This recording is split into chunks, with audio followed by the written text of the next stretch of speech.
An intense search and rescue effort is still underway in Malaysia after a deadly landslide near the popular Genting Highlands in Selangor. At least 21 people have lost their lives. 5 children are counted among the casualties. 12 people are still missing. Authorities have questioned the legality of the campsite. Prime Minister Anwar Ibrahim expected to head to the disaster site tonight.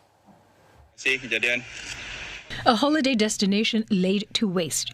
Flimsy tents had been erected here to house tourists wanting a farm experience. Almost 100 people were asleep when disaster struck in the early hours. The landslide descended from a height of 30 meters, covering an area of about half a hectare. This was the campsite before the disaster, located just outside the popular hilltop area of Genting Highlands, an area known for its resorts and tourist attractions. But this was an illegal operation. Authorities say the owner only had a license to operate an organic farm and not a permit to operate a campsite.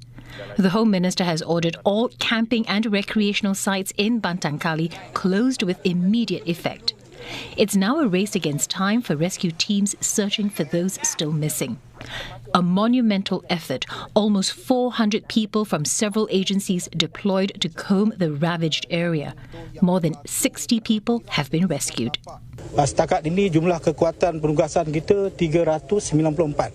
394 melibatkan 15 agensi yang membantu kita dalam misi mencari dan menyelamat. Dan setakat ini juga usaha-usaha mengesan dan mencari di tempat kejadian masih kita lakukan. Landslides are common in Malaysia, especially after heavy rain. They are also a frequent occurrence in Selangor, one of Malaysia's most affluent states, where land clearing is rampant. And Afifa Arifin joins us live from a shelter near this disaster site in Bantang Kali in the Malaysian state of Selangor. Afifa, given that search and rescue is ongoing right now, what is the latest update from authorities? That's right. So, search and rescue mission is still ongoing as we speak. We're currently at a police station nearby, and this is where some of the victims with minor injuries or no injuries were brought to earlier this morning, as early as 6 a.m. Now, we were told that there were 3 Singaporeans who were here. They were safe and they have gone home. In fact, most of the victims who arrived here had already left. Only some of the farm workers are still seeking shelter at this police station in the Bantang Kali area. Those who were injured from the campsites were brought immediately to hospitals nearby, and the casualties were brought to the Sungai Buloh Hospital where the post-mortem will take place. The identities of those who died from this tragic incident has not been identified yet at this point. We know nearly 500 search and rescue personnel were deployed at the campsite from as early as 2:30 a.m. in the morning. They've been working non-stop for more than 18 hours now. The Fire and Rescue Department has said that it plans to continue working until all of those missing have been found. But they did say that it will halt operations in the event of rainy weather. And it does seem that the rain here is getting heavier by the minute. The authorities have not ruled out the possibility of another landslide happening in the area. Now, we know that, this area in Bantang Kali, it's known for its ecotourism activities. A lot of campsites, a lot of homestays, very busy during the school holiday period, and the landslides here are very recurring incidents over the last couple of years, and environmentalists have also cautioned that this may not be the last landslide we see here.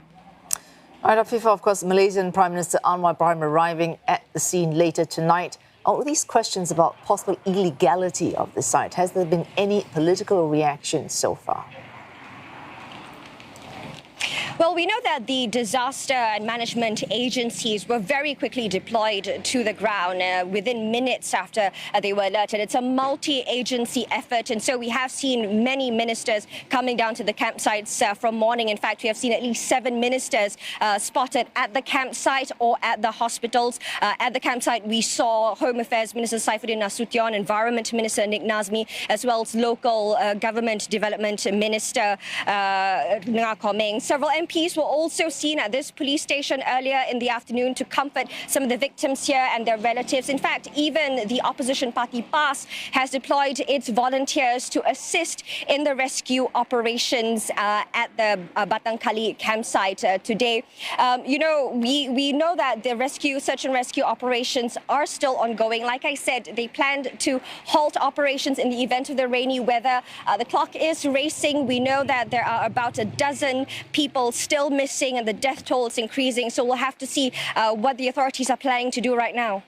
And we will see. Thanks so much for that, Afif Arifin in Batang Kali, Malaysia. Our two analysts we spoke to earlier explained the danger posed by campsites that are operated without a license.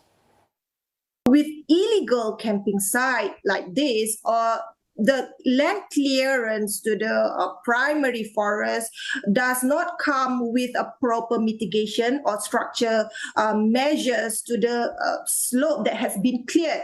Obviously, we are seeing lots of discrepancies to the surrounding of the campsite. And I think at some point, yes, this is avoidable, but not entirely avoidable, because the only thing that human can do is to minimize the risk of landslide. We can't totally stop the landslide from happening. When you have developments in certain risky areas without proper authorization from the authorities or the local authorities, without the required approvals, as I think it has been identified that this campsite has not got the required permits. So this is very essential that the authorities are always on the lookout to ensure that illegal campsites are not set up without the proper approvals and permits, so that the safety of those visiting these campsites are taken care of.